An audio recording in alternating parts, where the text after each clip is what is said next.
I feel bad for him. I genuinely, from the bottom of my heart, like not saying it in a talking way, I feel bad for him. I think he's a sorry, miserable, insecure, unhappy person. He's not. I think he is deep down.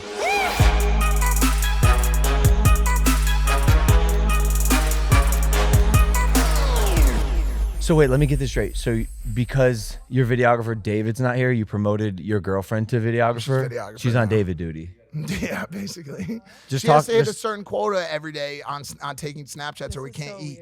It's not she can't eat, we can't eat. Just talking to the mic. You can wear the headphones. By the way, look at Caleb. What dog did y'all feed these two before you gave them to me?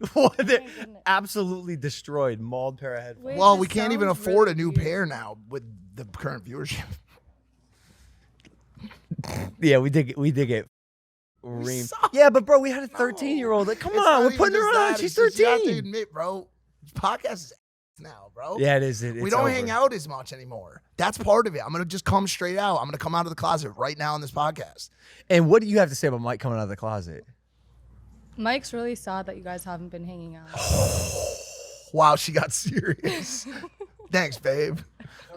Get closer to the mic. It sounds really weird. I don't like the. Hey, babe. This is what she wakes up to every day. Hey, babe, time to get up. No, it sounds weird. I can't imagine waking up next to Mike and anything sounding worse than that. It's pretty great. Oh. It is. That's good. It's good waking up next to you too, babe.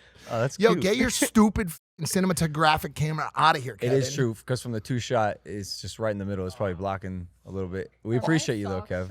But also Viva Mexico. Viva las Chivas.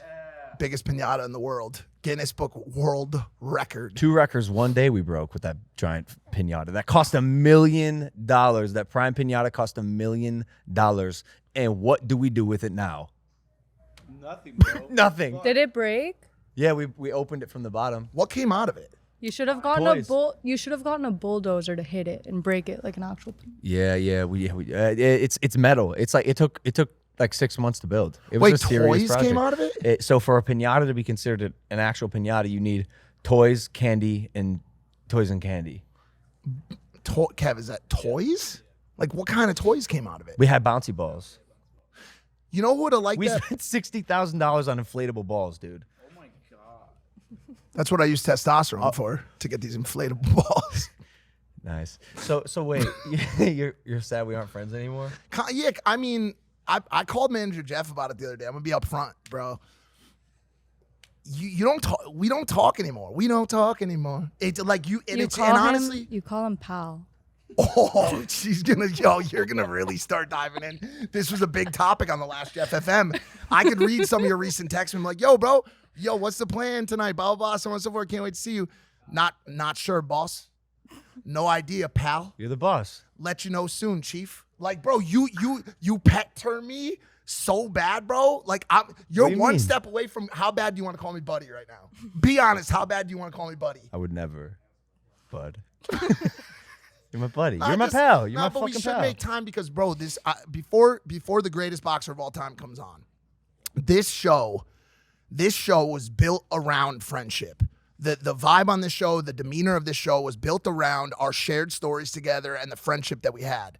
And now that we just haven't been seeing each other as much, I think that might be part of the issue. I think that might be part of the problem. And we'll get to the other part of the problem, which is we don't do red pill content, which I want to start with today. No. Yo, go get a sandwich and get out of here.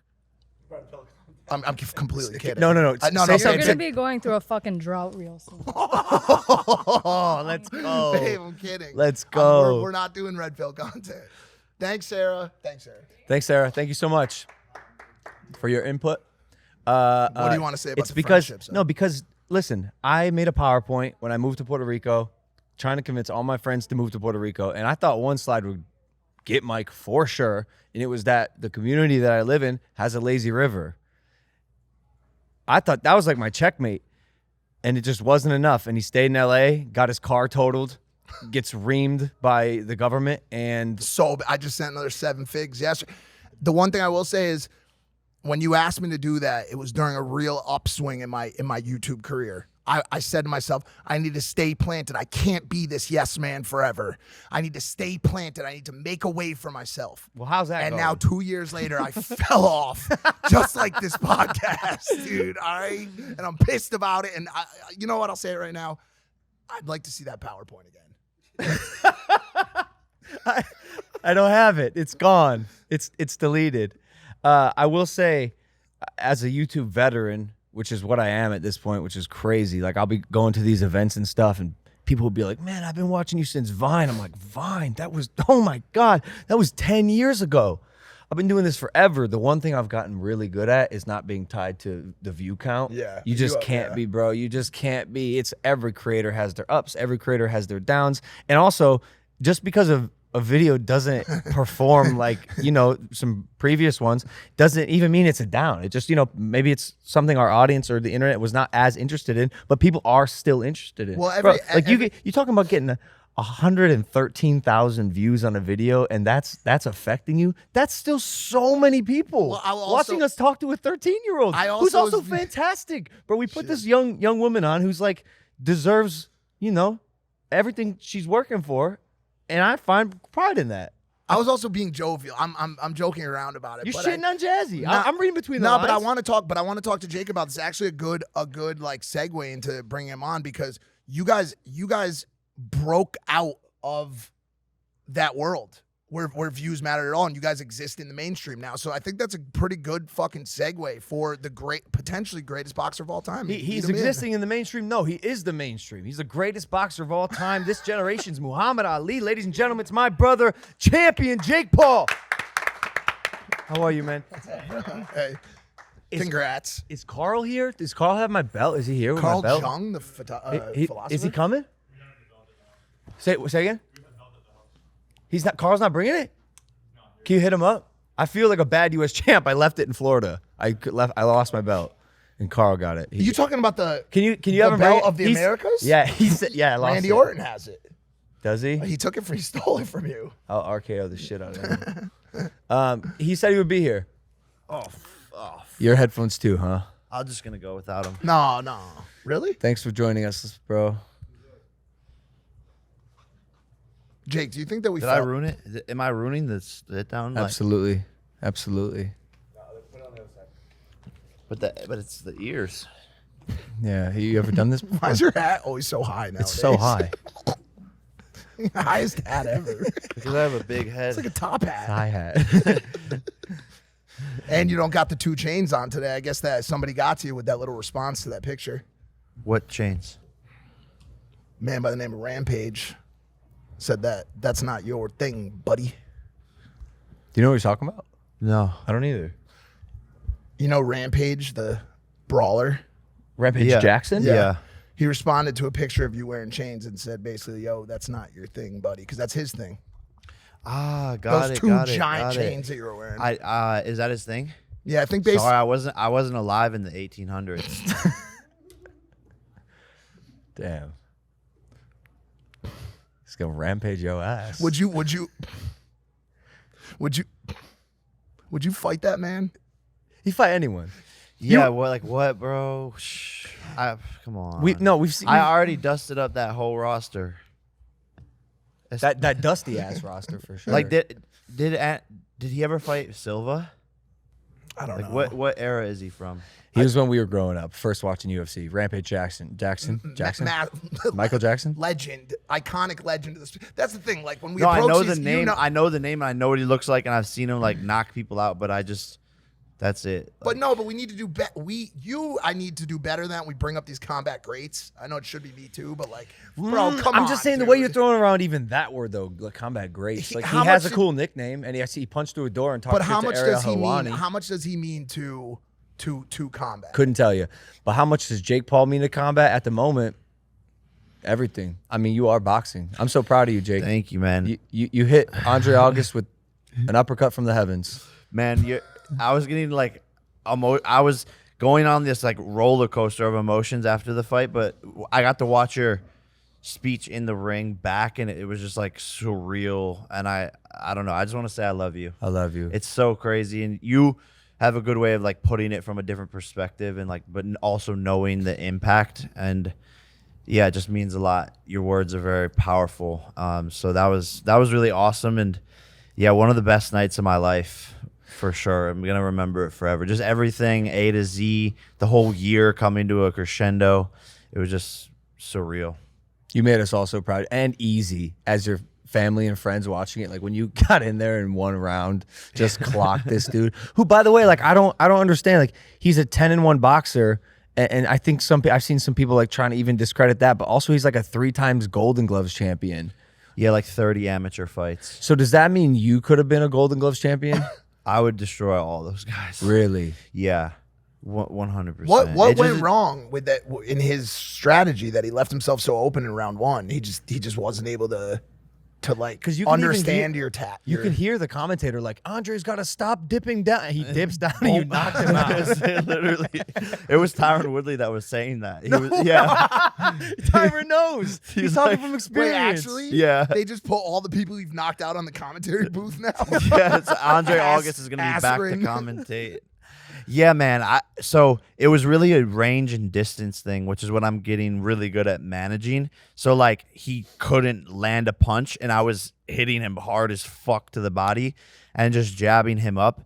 And just instantly when you're getting hit from all angles, you don't know what's going on and you can't get to your opponent because they're managing the distance. You're just going to be like, what the fuck do I do? So he starts like dipping down to dodge the punches. And I was coming over the top. He kept dipping down. I was just like, all right, here comes the uppercut. So one thing I noticed as a spectator who kind of understands this, well, I understand the sport, like pretty fucking well. But I always, thought in my head, just maybe because of my ego and also like I believe in my boxing skill. Like if me and Jake fought, like it would definitely be a fight. But I have to say purely because I'm prideful that I would win. But on your podcast, Jasper asked me, he's like, point blank, do you think you could beat Jake? I'm like, fuck no. Yeah. Hell no. And after that performance, I realized why, I think. It's so clear now how technical of an understanding you have as a boxer that I simply lack. You're thinking, you're almost at 4D chess, I think. You're a much smarter athlete than I think people give you credit for. 100%. People, for many reasons. But yeah, after I brought in this new team, really third, and Jay Leon assisting, they're just like a boxing encyclopedia and really brought me back to the basic fundamentals and understanding of every little thing in the ring and not letting me make any mistakes and understanding why it's so important to do each and every little thing right and correcting a lot of the mistakes that I've made. And really that brought a full 360 understanding to like almost unlock all of the potential of every single move, punch, and things that I needed to do in the ring. So that's what people I think are starting to see after only 2 camps with them, right? Like we've been working together for 5 months and that's already the difference. So it's pretty crazy and I'm just falling more in love with what they call the sweet science because that's truly what it is and everything is interconnected and it's scary. It's scary for people. You're scary. People should be scared. They should be very scared to the level of understanding that I'm attaining because at the end of the day, I'm more athletic than every single boxer in the whole entire sport and stronger than them. And I say that, and I say that. I don't think it's wild at all. all. No, I'm not. It's just a ballsy statement. I don't think a concrete statement. It is. I actually it is. don't think it's ballsy at all. Athletic. What do you mean by that? What do you mean by that? Like just in pure speed, skill, reaction time, like all of these things. Like in all classes. Yeah, just in athleticism, not boxing. I would put us all in a 400-meter race. Put us all in a 100-meter challenge. In a football game. In a football game, a basketball, pickleball, anything. I'm smoking all of them. Bowling, so what does that bowling, mean? Pool? Those aren't sports. So, but when you match, when I get the skill, bowling's a sport. It's a hobby. Oh, goddamn! It's a hobby. It's a game. It's a game hobby. Santa baby, the season for a fresh cut is finally here with the sponsor of today's show, Manscaped. Ho, ho, The leaders in ho. below-the-waist grooming have just launched their 5th-generation performance package to help you avoid another silent night in the bedroom this year. Take care of your special snowflake with the Lawnmower 5.0 Ultra and watch your South Pole shine like never before. Get the best stocking stuffer of all by going to manscaped.com and using code Logan for 20% off plus free shipping. Mrs. Claus will thank you. Xmas gifts are hard. We all know that, but this one isn't. Manscaped is a one-stop shop for all your holiday needs. They have the perfect gift in the Performance Package 5.0 Ultra, which includes loads of perfect stocking stuffers. Anybody in the family have too much scruff? Look no further than Manscaped's Beard Hedger Pro Kit and Handyman Electric Face Shaver for all his facial hair needs. Again, that's 20% off and free shipping with code Logan at manscaped.com. That's 20% off plus free shipping with the code manscaped.com. Use the code Logan. Say ho, ho, ho to a well-groomed mistletoe with Manscaped. Back to the show. Did you make August delete his Instagram? He deleted his Instagram. Jake, you knocked him out, but you ruined his life. You did. Do you like doing? You ruined his life. Like, do you like doing that? All these people that you knock out, they get regular jobs after, they quit the sport, they become family, like they have to go inward. Does that make you happy to know that you're out there destroying the livelihoods of people? That's a loaded question. But He's retiring. Jake. But I will He was say, a professional boxer. but also there's two sides of it, because he had the equal opportunity that I had to knock me out and to take everything from me and to turn his life and to turn himself into a millionaire if he could pull up one of the greatest upsets. So. And he's more experienced than me, so he should win. Like, I don't feel bad. You have more amateur fights than me. Like, what are you not training as hard? What did you do wrong? Are you not focused? These are things that he has to look at. However, I don't enjoy that. I don't want these people to be miserable after. However, you can die in there. And my family's watching. All of these things are going on. I could be the embarrassed one at the end of the night. So I don't give a fuck. If you're a grown-ass man and you have been doing this your whole life and you sign up for it, you know what the consequences are. And at the end of the day, I don't want him to be sad or fucked up or mentally, distraught or go through anything or create any mental health issues. And I genuinely mean that. I don't wish that upon anybody. But you sign up for consequences and also the reward. I met and got seated next to Vivek Ramaswamy, the presidential candidate who's been going viral on social media. And I know you guys have made content in the past, but he had never been to a boxing fight before. Yeah. And I had to explain to him how real this was. So he was talking to me and he's seeing you get your hands wrapped.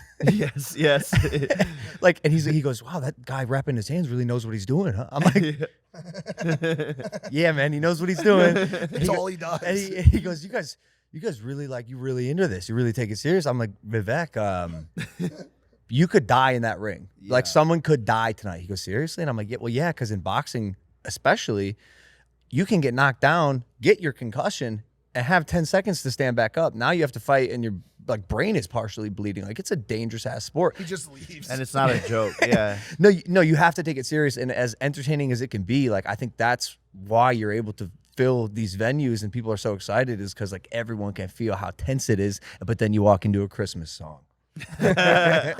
Throw everyone off. Yeah. Mental warfare. I think it kind of worked. Because it definitely threw them off. They're all walking out. His whole corner's staring me down. And I'm just like, Merry Christmas. When I walk by him, I get in the ring. It kind of disarms them because they're trying to get all fired up. And they're like, what the fuck crack is or doing? something? I've never seen this before. For sure, in another life, you definitely were a crackhead. Yes. You have to. You look like it. You look like it could be. Good one. Yeah. Are you starting to Hey, bring? thanks, man. Are you starting to bring Thanks. some of that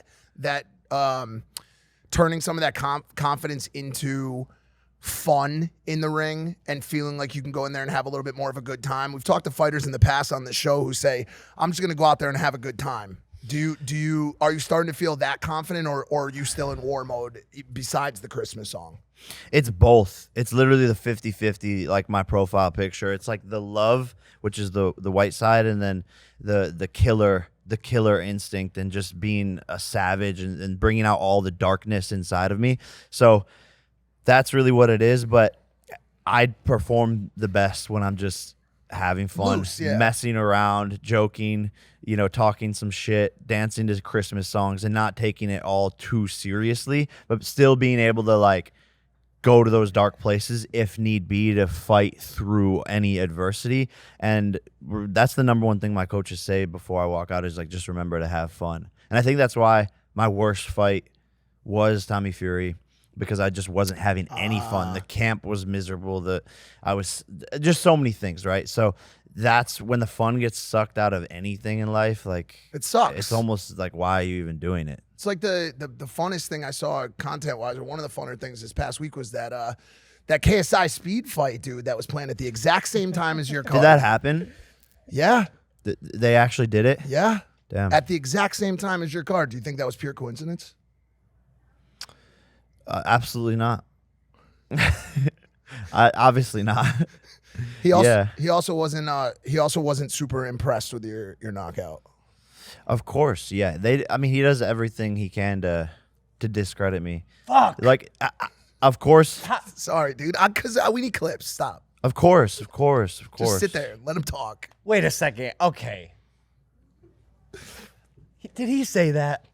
Yeah, there was a clip of him talking after the fight. I could pull it up and get this out. Bro, the you clip can't. for it. You can't not be impressed. Like, come on. Let me find it. Yeah, like what more could I have possibly done? Like, what was there? What? But that's why he's losing fans, though. Is because No. he is. No, like genuinely, he's losing fans. Like people are like, bro, like No, he can't be, bro. he is. Well, what then? Who's gonna buy Prime? Bro, you're the one that carried it. I'm just kidding. You're the one that carried it the whole way, anyways. No, you can't say something like that. No, that's not No, true. that's not true. Jake. That's not Jake. But That's not true. Regardless. But I told you obviously, all right, if you have millions of fans and you lose, like, if you're starting to lose some, like, there's still millions of fans, but people are like, yo, this is, like, inauthentic anymore. You're just trying to, like, take away from this kid, and, like, you're just clearly saying this shit, and you're 30 years old and acting like this with your ego and making everything about discrediting this person. It's like, all right, dude, you know, grow up. I feel bad for him. I genuinely, from the bottom of my heart, like, not saying it in a talking shit way, I feel bad for him. I think he's a sorry, miserable, insecure, unhappy person. He's not. I think he is deep down. And you know better than everyone, bro, that anyone can put on a facade and go about their lives and be in a terrible spot and a terrible position. And just like you were pushing through the Japan moments, but still were podcasting and vlogging, but deep down you were hurting and struggling super bad, bro. Really sucked. And so he could be as happy and joyful and be around you and for 2 or 3 days when you guys hang out for commercials, but he might go back to his thing. And I'm pretty sure, bro, he's just like, to be that insecure and miserable at 30 years old to try and do these things, like, Can I play this real it's quick? sad. No, It's no. genuinely Can I sad. just play this clip just so I don't get out of context here? Shocked? No. Like, we all know that Jake just looks for super easy fights, and he fought a cab driver this time. So, yeah, it is what it is. I don't really care about him. I didn't even know he was fine. I didn't even know he was fine at the same time as me, so, yeah, am I shocked? It's such a lie. I He's just a fucking liar. And people in this day and age respect authenticity more than anything. And we all know that it's complete bullshit. A cab driver who's been doing it his whole entire life, you know, 3 times Golden Gloves champion. And it's just like, Does he drive a cab though? Is that true? Is any of that true? no. No. That's actually.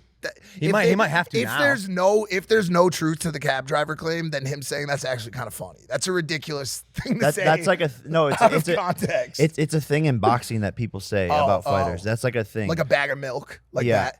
So okay, so I'm gonna be completely honest with you. I don't care about influencer boxing anymore. I am only invested in your rise. I personally believe that influencer boxing has seen its day. I don't care anymore. I don't care about any of the fights. This is just me personally. I'm sure there are some people out there who do.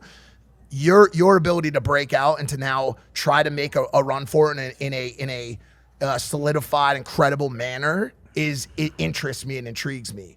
That said, if the Jake Paul KSI fight were to happen, I would watch that fight.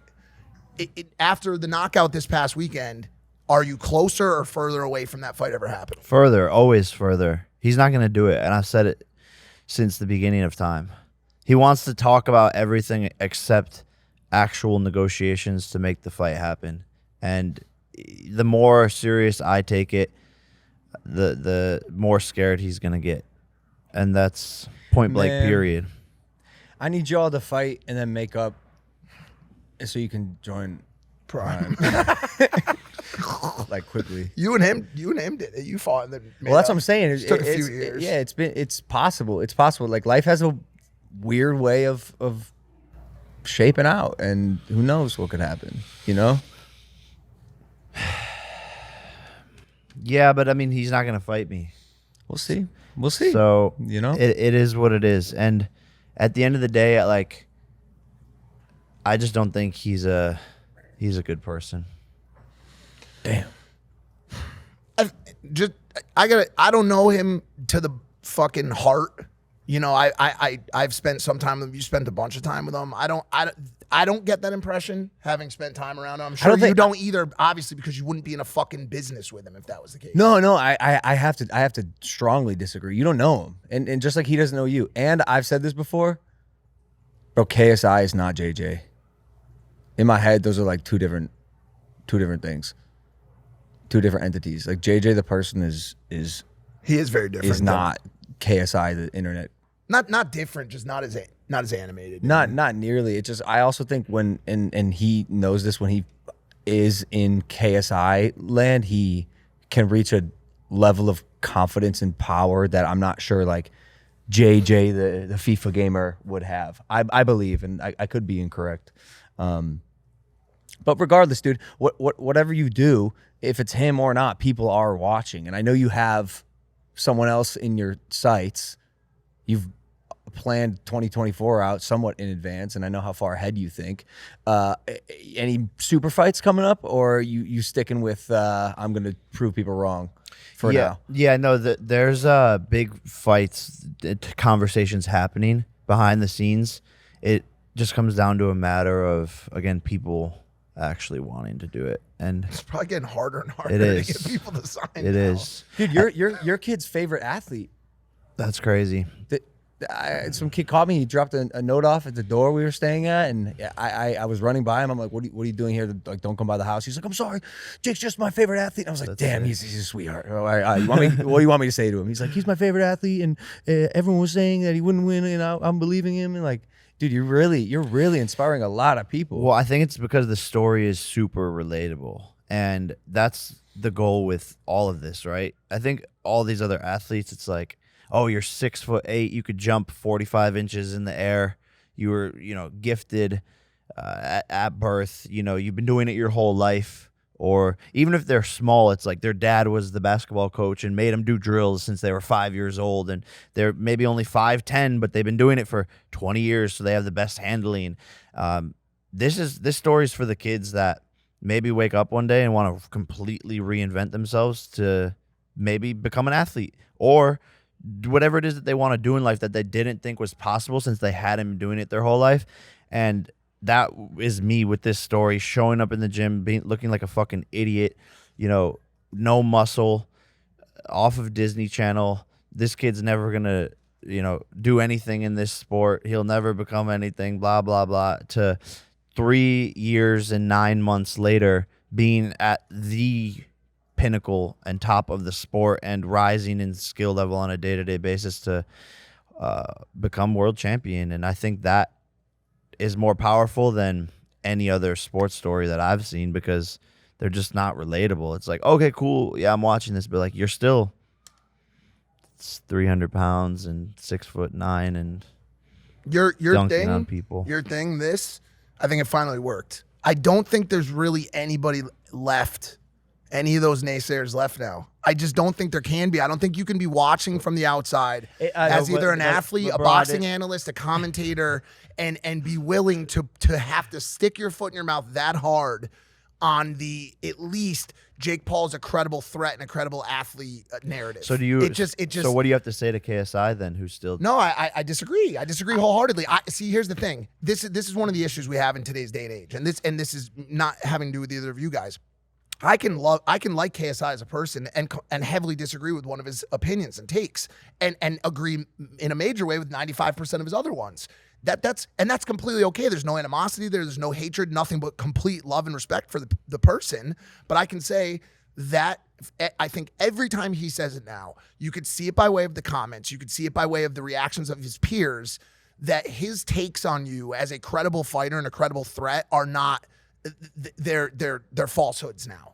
So yeah, I would challenge him completely on those opinions. 100%.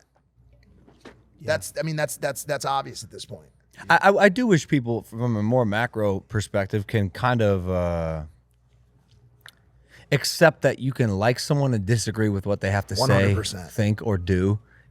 There's a world where that's possible, but right now everything seems so divisive and polarizing. Like, it's not even as fun to make content anymore, just because of how much division people are like waiting for. We just talked about this at length yesterday, and hoping for. It's the world's favorite type of content. You guys both came up making fun, entertaining, loose content. I drew inspiration from you guys and started to do the same thing. There's a reason why a lot of that content's not working anymore. There's a reason why probably Casey and Roman and all these guys don't like making content anymore, because the world currently has a fervor and a hunger for political, genocide review, school violence, real divisive, or not always divisive, but just really heavy stuff. And of course there's a place and time for that content, but it has become the mainly desired type of content. And if you don't like making that type of content, I don't always want to go and talk about that type of stuff, about genders and all that type of stuff. I think there's a place and time for it, but there's also used to be a much larger appetite for just simple entertainment, for just having a good time, kicking it with your friends. And I think, obviously, you guys are recently, as of the past week, in a dialogue and a conversation with one of the bigger commentators in that space, Andrew Tate. And I want to talk to you guys about this, because I know you talked about it on your show for a few minutes.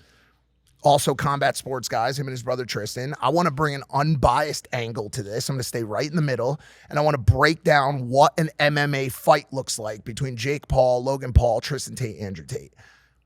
There's with the three main categories involved, which is upper body or hand striking, kicking, and wrestling and or grappling, and what that looks like. So let's start with actual fist striking. Who that's fine. You can have that opinion or that thought. Who takes that? I'm just laughing because, like, how do you want to do this? Yep. You're gonna go. I want to do a breakdown. You're gonna go striking, grappling. I know striking generally would be hand and feet combined, but I think it's important that we break it down from a boxing, kickboxing, and a jiu-jitsu standpoint. Before we answer, are you even interested in this conversation? Because not to hijack the question, because like I'm sure some people will be interested in this, is like we talk a lot, we say a lot of stuff, we got big ass mouths. We also do a lot. Yeah. And we back up a lot of the shit we say, or at least give it our best effort. Yeah. Right? As it stands, the other guys, they just talk a lot. Yeah. It's a lot of talking, and they're fantastic at it. It's why they have a following.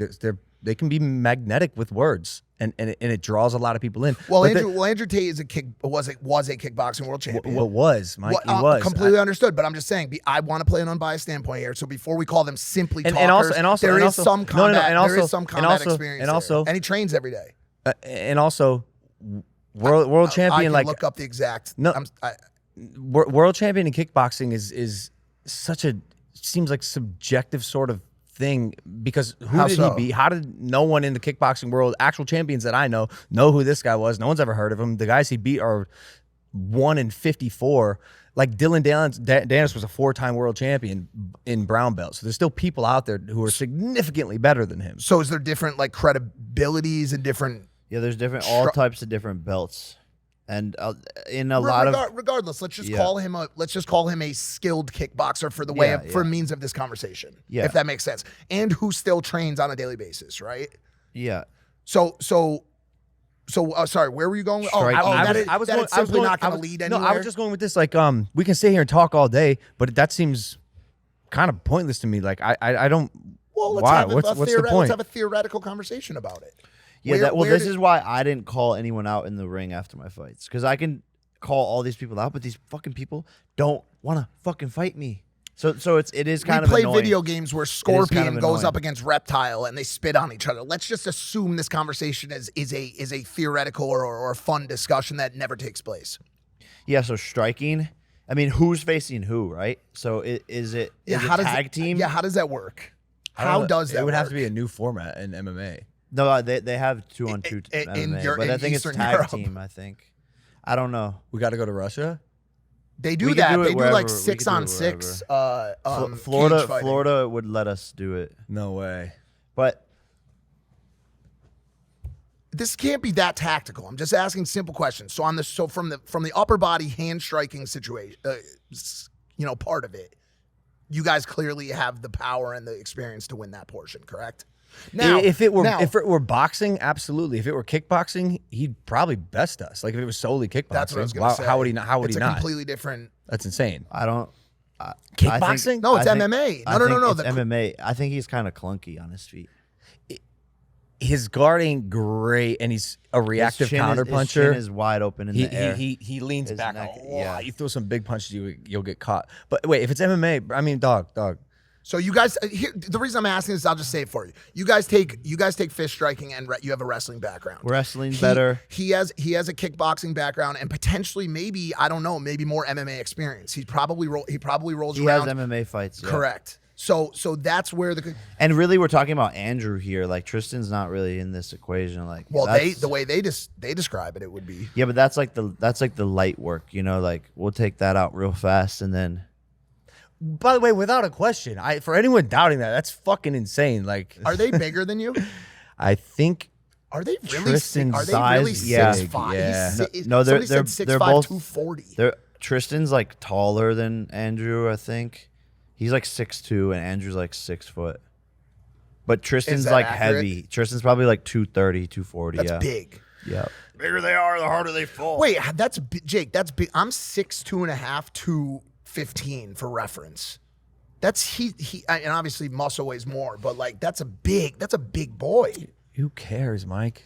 No, I'm not saying it like that. I'm just talking. Well, then what are you saying? It's just a structural conversation, like an engineer or some sort of contractor. It's just interesting that he's that big of a guy. Okay, so this is a silly combo. All right, so what? My dad could beat up your dad if this happened, but if this didn't happen and it was like this how it would happen. It's silly. Like that's why I don't.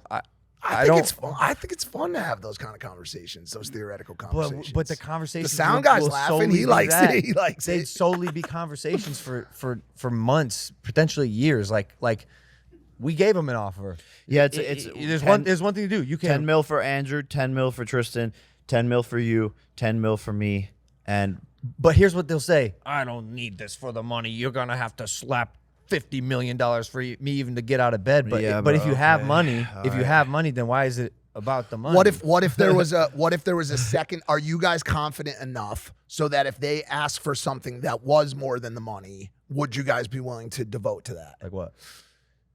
You guys have to pink slips. No. You guys have to start to support the Tate Academy. No, all right, not that. Not that. No, I was serious, but you wouldn't do that. But like, you guys have to delete your Instagrams. Fuck yeah, who gives a shit? Yeah, I'm not gonna lose, so anything. Your terms. That's your terms. Whatever. Like, it shouldn't be about the money. It should be solely for entertainment and to figure out, after all, who's really about it. And we're telling you, we'll do it.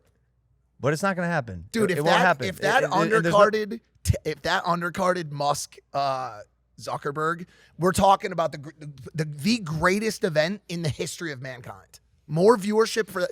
I don't know if it would beat the World Cup with Messi. But it would be I got to say something. The Chiefs won. The Chiefs beat the Patriots. The Chiefs beat the Patriots. That's like beating the Pop Warner team at your fucking high school. Let's go. And here's why that's important. It's kind of crazy that like Tom Brady left And then like they just fell apart. And there was always like, is it Belichick or is it Brady that is the reason for their massive success? They're 3-11. And then Brady kind of showed that it was him. Well, regardless that the Chiefs beat a tomato can ass team, sorry Boston. I am honored to say that Prime has signed Pat Mahomes. Wow. Prime has signed Patrick Mahomes. That's sick. 2-time Super Bowl champion, Super Bowl MVP. That's crazy. To become a Prime athlete. I cannot believe it. We were going to announce last week, but they had that play called back. One of the best plays I've ever seen in football. Travis Kelce, 1,000 IQ, throw lateral to Tony to catch, to score the touchdown, and it got called back. Unfortunately, they had the victory. It's offensive offsides. Sucks. Dagger to the heart. But we couldn't announce last week, so I can announce it this week. So you had to hold the announcement for a victory? Yeah. You didn't want to do. Yeah, that makes sense. Yeah, of course. It was bad timing. Man, shit, sorry. It was poor. Yeah. Bad timing. So we met Patrick Mahomes. The dude is he's a gem. I don't know how else to say it. Just such a sweet, down-to-earth, like humble human being. And afterwards, I found out that his contract was $500 million for 10 years. I said, wow. And I knew he made a lot of money because he had this new Rolls, the Spectre. Spectre. It's like it's electric or Yeah, the all EV. Yeah. And I was like, this is crazy. Like, how much is this? And he goes, I don't know. Bro, he's one of the biggest. He's one of the biggest athletes in the world right now. Yeah. And you guys signed him. Yeah. Now you have him. You have Erling. You have sports clubs. It's we made some crazy content. I got to show KSI a little bit of my All-American, All-State linebacker skills. We had him run I saw it. a post, Insane. and I said, "I'm gonna hit you, and boy, did I hit him! He ain't never played American football. Yo, welcome to America, dude. That's why when we sit on this podcast with Erling, and people are like making fun of me for calling soccer. It's soccer. It's soccer. In Europe, I'll call it football, but when I'm here, I play football. Well, I play football. what's funny is that people like from the UK hate on Americans calling it soccer, but they're the ones that came up with that term. No way. And you can go back and figure that out in the history books. Let's talk history. You go back in the history books. Yeah. It is weird though. That I will say it's odd that we call the pigskin American football because why is it called football? So a division. Is the football's a foot long? Is that accurate? Well, no, because you say shit. Hold on. You probably also tell your girls your dick is a foot long. But yeah, the game of American football starts with a foot and a ball. Oh, because of kickoff. Yeah, but that seems like something like you can come up with something for anything. That seems ridiculous. Yeah. Because it's clearly thrown with a hand. Just reverting back to this last topic, just reverting in general. Did you see the UFC fights last night? Yeah, some of them. Yeah.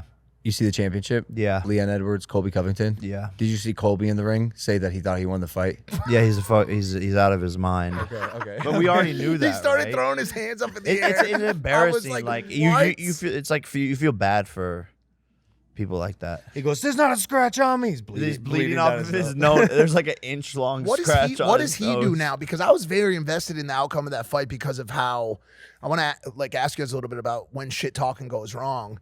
I mean, he said some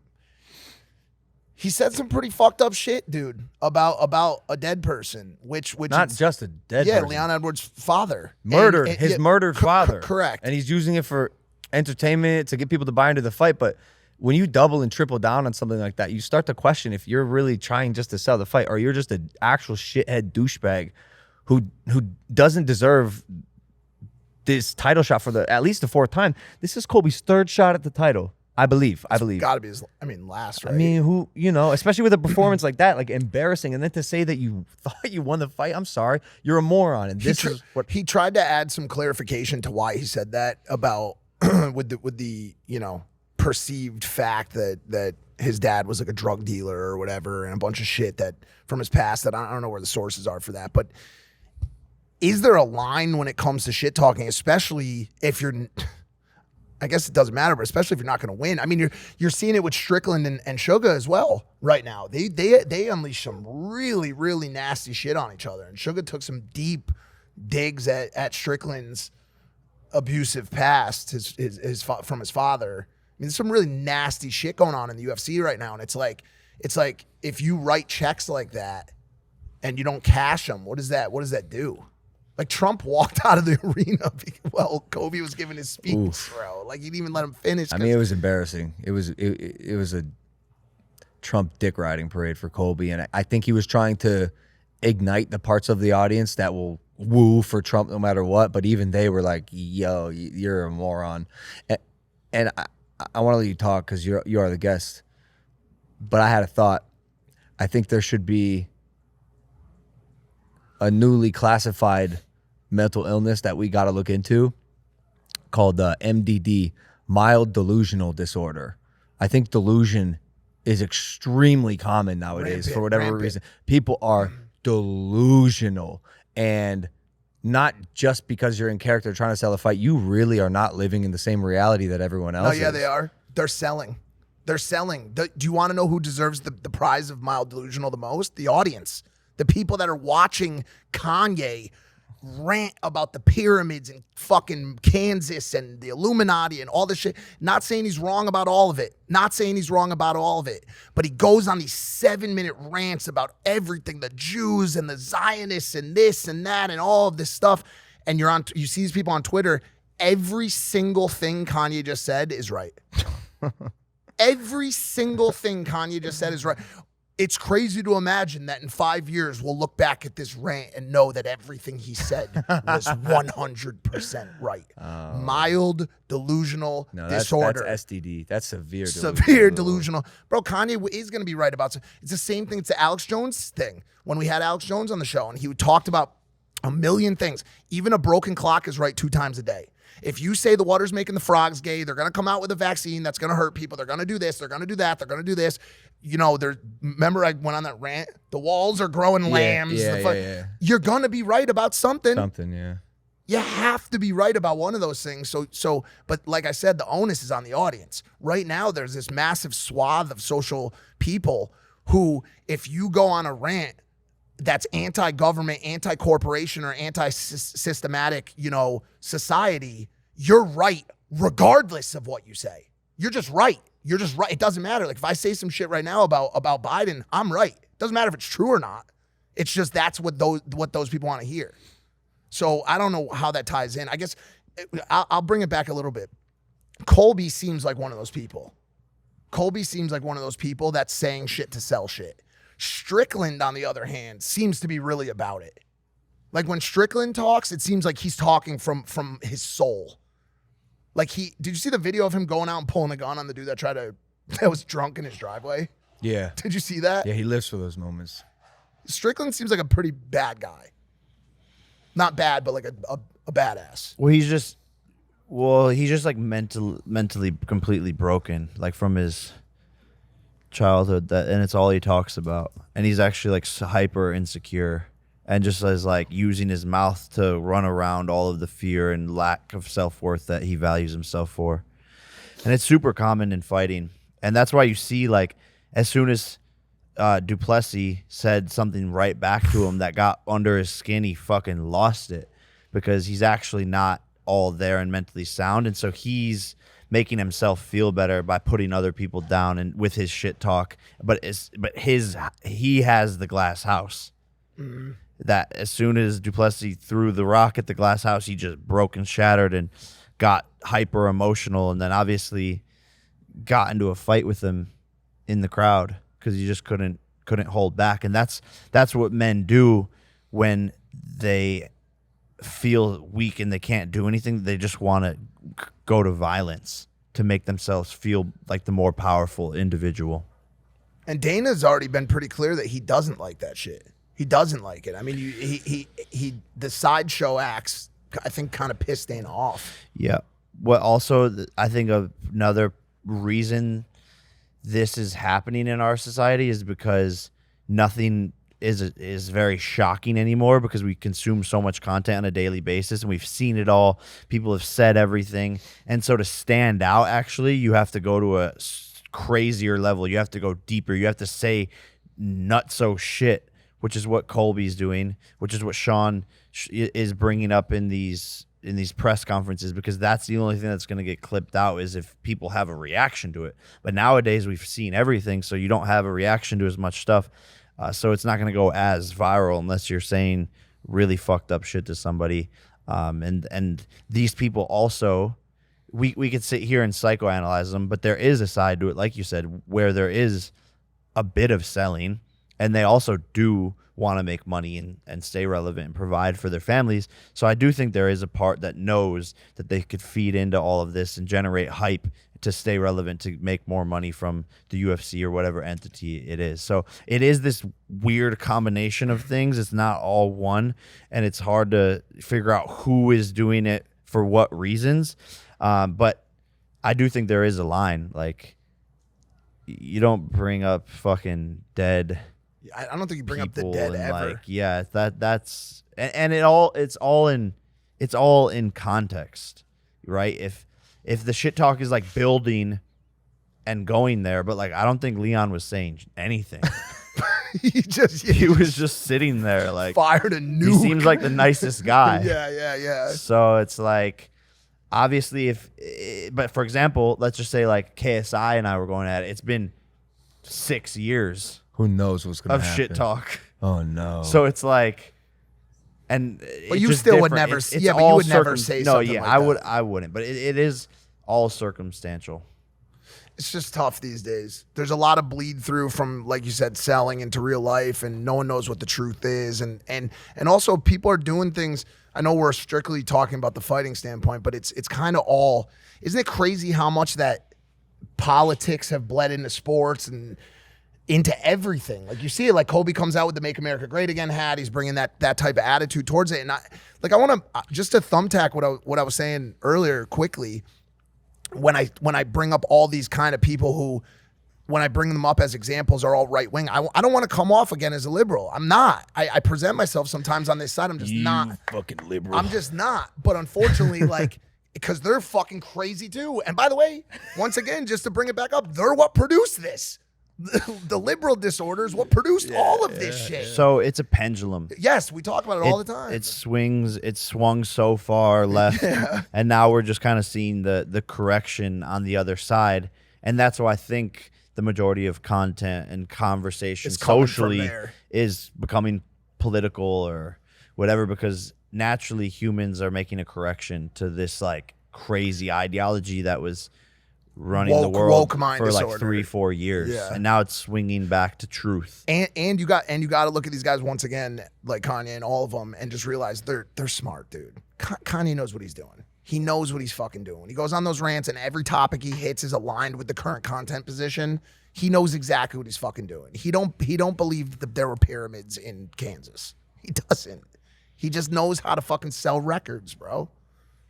That's it. No, and that's where that side of it comes in, where he still has his goals and things he wants to accomplish to stay relevant and sell his album and songs that are coming out. So it is this like weird marketing ploy dance that sort of these people are making on a daily basis.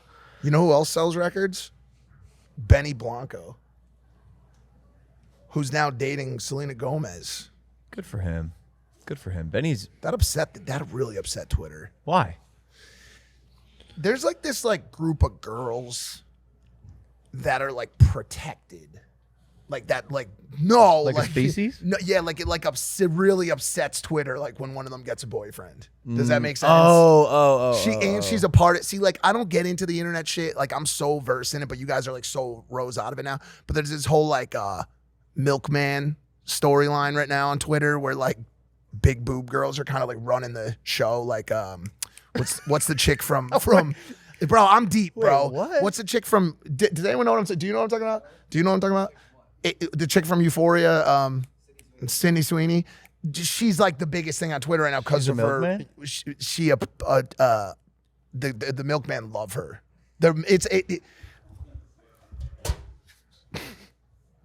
you know what I'm talking about, Sarah? Do you know what I'm talking about? Yeah, like the milkman thing. No. No, I don't. Twitter just. Yeah, your Twitter's definitely fucked up. It's not. Are you on Twitter? If Yeah. you go on your Twitter feed, you're telling me it's just this clean slate of you don't get shootings and fights and all kinds of Oh, weird I get shit. that. But no milkman. I don't know about this milkman stuff. Someone in the audience back me up. Will pin the comment. You know what I'm talking?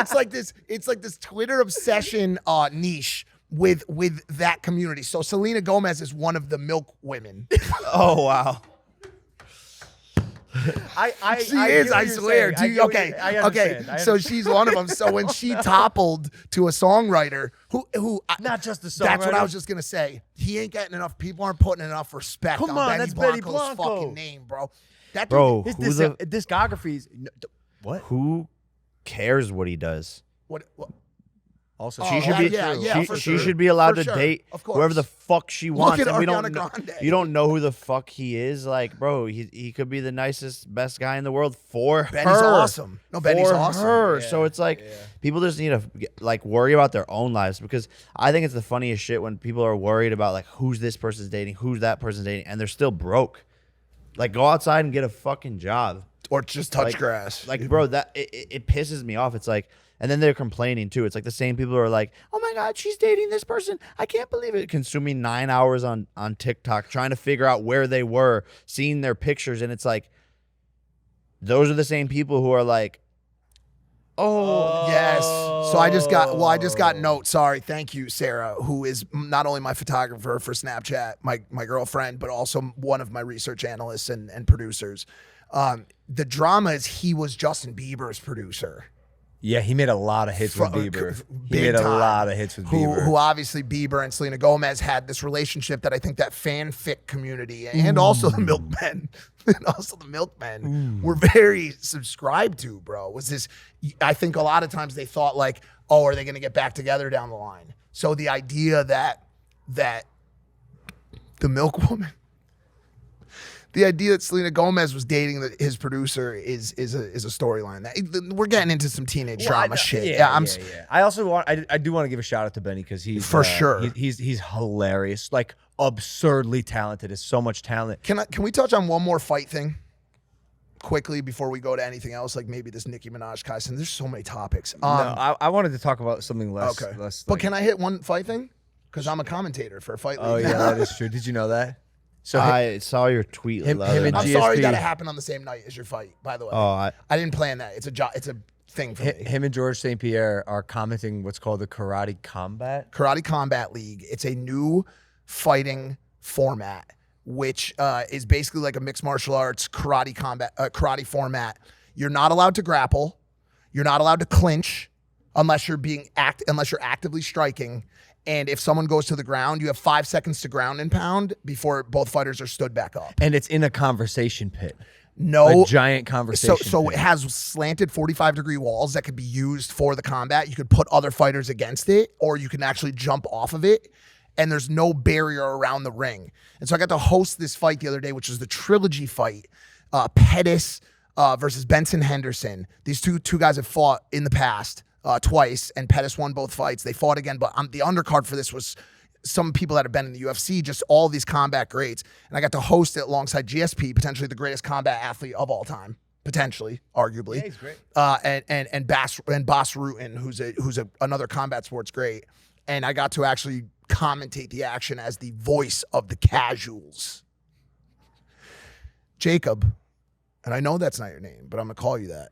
When I tell you this was the fiercest combat I've ever seen in any format in my entire life, boxing and MMA included, the knockout rate is like 70%. That's crazy. People were getting pulled out on stretchers. It was a bloodbath. Women covered head to toe in blood. Is it bare knuckle? No, same size gloves as UFC. That's crazy. What is it, 2 or 4? 4 ounces. 4-ounce gloves. Incredible. And the issue for me is, and they said I did a good job. I got a lot of love on socials for my job, but it is a sport that kind of belongs to purists. I mean, dude, when you look at karate, you look at some of these like combat sports that come from BC. Definitely wouldn't call you a purist. I'm not.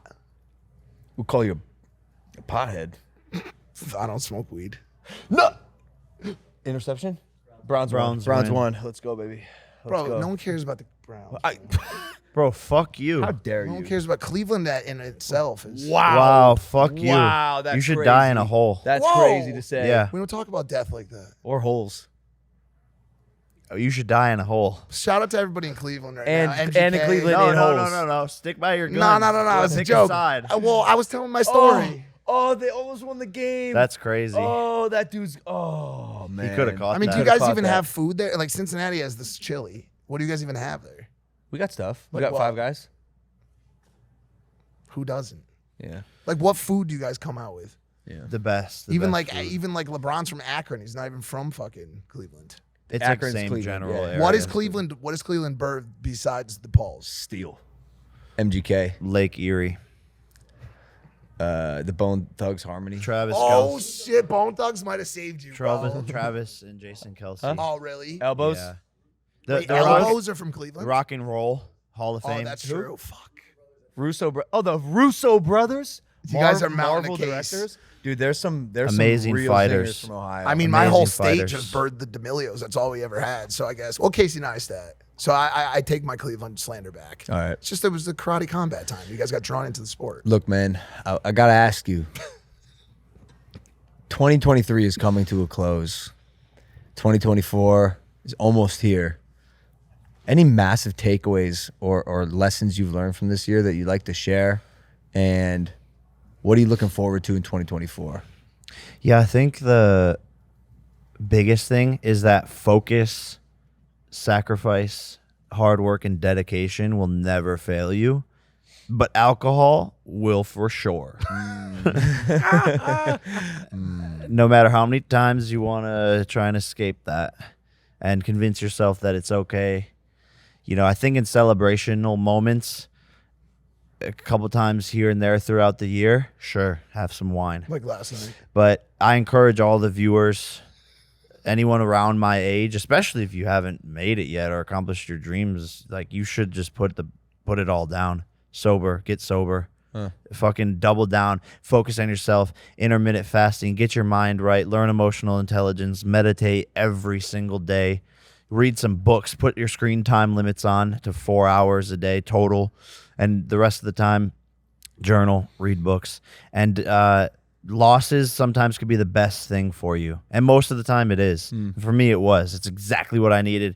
My life, I'm in the happiest place I've ever been in my life, and it's stemmed from a series of losses starting the year out. And so just when everything is going wrong or seeming like it's in a bad position, that's where the beauty comes from. And it sounds cliche, but it truly, truly is. And especially if you have that mindset while you're in the shit, which is exactly what I did and had, I was just like, there's going to be something that good that comes out of this. And sure enough, it did. So if you're in the shit right now, just change your mindset and know that something great is going to come from it, and that it's not the end of the world. And to focus on your mental health, your state of mind, your physical health, getting your body right. Fitness is the first step to greatness. And I think that's the big key takeaways of 2023, man. And it's been quite a fucking year. Been a great year, man. Huge year for great you, year. bro. That was excellent. I think all of that was golden and has so much weight to it. So 2024, you got anything you're really looking forward to on the horizon? Yeah, man, just a lot of big conversations, a lot of stuff we've been working on. Obviously, just going to continue to box and stay active. And, you know, that's my bread and butter now. So want to just improve my skill level tenfold and make some of these close these big fights that are in the talks Canelo of happening this year. Well, you never know. That's a true ass statement. You never know. You never know. You never know. Fucking know. And continuing to grow as a man, the journey never ends. I'm going to go back to do some ayahuasca in March. Very excited for that. Does that scare you at all? Because you made a point a couple moments ago about how greatness can come out of bad times in your life, and I thoroughly agree with that. Obviously, more than most. That having your back against the wall could lead to insanely good outcomes. But does it bother you or worry you to imagine putting yourself in a situation like that when you're in a very good place of mind? Ayahuasca is gonna give you exactly what you need when you go to take the medicine. I've seen it. It's give not some always people gonna. some they didn't need it, bro. I'm telling you. Well, I've seen it give some people some shit they did not need, bro. Yeah, because they weren't self-aware. Maybe, but all I'm saying is it is a If it's the real deal. If you're willing to look in the mirror and you actually want to better yourself, actually, which is what I want, then I'm never scared of it. And sometimes, you know, it just makes things more beautiful. A lot of times, like, it was showing me how good I was doing because I'm very hard on myself. So it gave me so much relief. So it was like, dude, you're doing so good, and it was giving me this love. And I'm scared, man. Just a general thought you Right now, having? in general, no, because I've thought about it, but dude, it's such a real journey. It's like a real. yeah, and it never ends too. It's like once you open Pandora's box, it's like, yeah, sometimes you that's the thing, is if you're not willing to take the steps backwards before you go forwards, then yeah, don't do ayahuasca, because a lot of times you're gonna leave with like a lot of shit to work on. Well, if Mike takes a couple steps backwards, he's back in Connecticut slanging crack. And for him, yeah, it's very real. It's very real lapse. He's going to relapse if he does the ayahuasca. You can't. And I can't have him going down that path. I can't. No, you'd be fine. No, I know. I mean, You'd be dude, listen. fine. Like, obviously, You'd I be have more a than shit ton fine. of experience with psychedelics, but like, it seems to be like the great psychedelic. I think sweet I'm, I'm way more afraid of mushrooms than I am Jacob. ayahuasca. Come on, mushrooms you can I've take had- and go I've to had- Whole Foods. I've had like You can't go to like Whole I'm Foods saying on like a ayahuasca. hero's For a good time. I'm saying like a hero's dose. A hero's dose of mushrooms 7 grams is much 7 grams. much more intense to me than ayahuasca. So what is the okay? Well, then does that mean is your dose a little bit lower than the average? Bro, when I hear these stories, where do you go? Costa Rica? Yeah. So when I hear these stories coming out of Costa Rica from some people, maybe not at the camp that you're with, I mean, this is a full-on spiritual expedition that involves major hallucinogenic visions, departure from your body, exploration of other realms. Mushrooms, I mean, you really got to dig deep into a bag of shrooms to get to that point. You can get there. It's 7 to 10 grams. The only other thing I could think that could bring you there is like LSD. Yeah, both of which do, but that's what I'm equating it to, like a hero's dose of shrooms. To me, is like more interdimensional and wild and filled with all this crazy energy and weird, hard things. Sometimes it's not. My mushroom trips like aren't really that fun anymore. It's like very introspective. What about the pooping though? The what? Pooping. Ayahuasca? Yeah. Only some people do that. I didn't purge. I think because I release physically like so much energy on a daily basis, like anger, all that stuff. I didn't purge a lot. I didn't puke. I didn't any of that. Did you? And not everybody does. It's only about like half of the people. Oh, really? Oh, yeah. But also I would it's be. like I would beautiful. be a purge. It's beautiful. Shit. It's not like a weird thing. It's like it's this beautiful experience. Like even when you're there in the Maloka and like you hear other people puking, you're like happy for that. It's this beautiful Because they're thing. It's not- releasing bad energy and yeah, and even when I've done Toad, bro, I was in my yard the last time. the toad. I was in my yard. Oh damn! This kid's fucking. And I was like rolling around in the fucking grass, and I like woke up next to a pile of like Thor's shit. You ate it, didn't you? And I was like, this is like the most beautiful thing. Like this is the process of life, and like now the grass is gonna absorb this and be fertilized, and life continues to grow. And like you just see things. Obviously, I'm explaining like a psychedelic journey in a few words, but like you just see things from such a different point of view, and it makes you human and brings back that animal nature that we're so fucking removed from. We're so fucking removed from. And I think it's important for people to really reconnect with that. And that's some of what was beautiful about, you know, what Liver King was trying to do, the ancestral tenets, and like getting in the sun, grounding. What's all going of on these with him? things. What's going on with him? I don't know. I think there's something. he had a going on. tough run, man. What happened with his eye? Oh, I didn't see that. Oh, you didn't? Yeah, I saw that. I don't Something's going on with his eye. I don't know.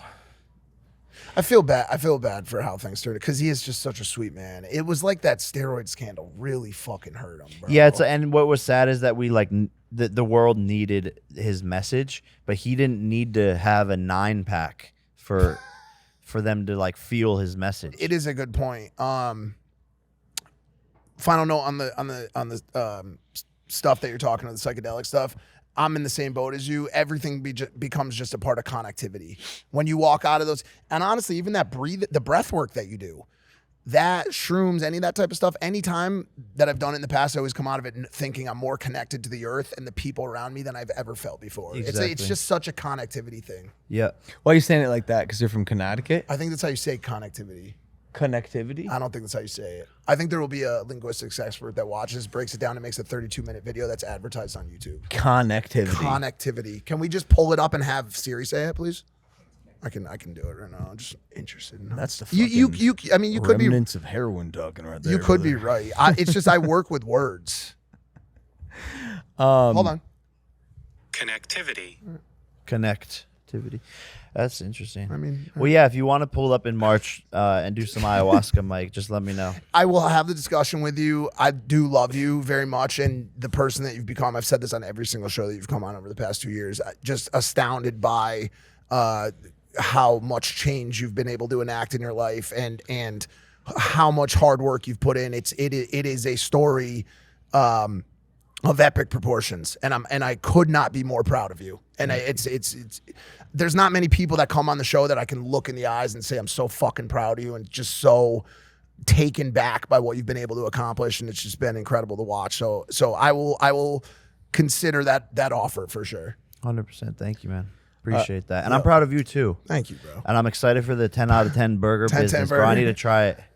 It's very good. I need to try I just it. had another successful one. It's coming soon. We'll talk about it. We'll talk about it soon. Thank you though. That's all I got. I'm obviously overjoyed with how you've evolved as a person and how you've literally just grabbed the success and created it in your life out of thin air and made it yours. To say I'm proud to be your brother is an understatement, and there'll never be words that can describe how significant that is for me. I love you, bro. Congrats on the win. Thanks for coming on today. Thanks, bro. Yeah, we love you. Say it back now. I love you guys. I love you guys more. That might be true. You're a lover, bro. I think I do. I think I've loved you guys over like time. I've loved you guys more than you've loved me. Well, now we got to quantity of make it love. up. Now we got to make it up. got some love to No. make That's up. not how love works. It's not a. Give to receive. No, yeah, it's not that. But But when I say I love you more, I think I could Back mean it up. I think I could mean it. I think this is the last podcast of 2023. We got a wrap up coming, but for the audience that continues to watch this show and make us just unbelievable hordes amounts of money. Just kidding. This show don't make shit. Zero Like literally, we do it because we Nothing. love it, and I think you guys know that and feel it. So thank you for watching. As always, thanks for giving us Can your we get energy. some feedback? Can we get some feedback? If you're watching this, what's your favorite thing about the show? What do you want to see more of in 2024? What type of topics do you want us to discuss?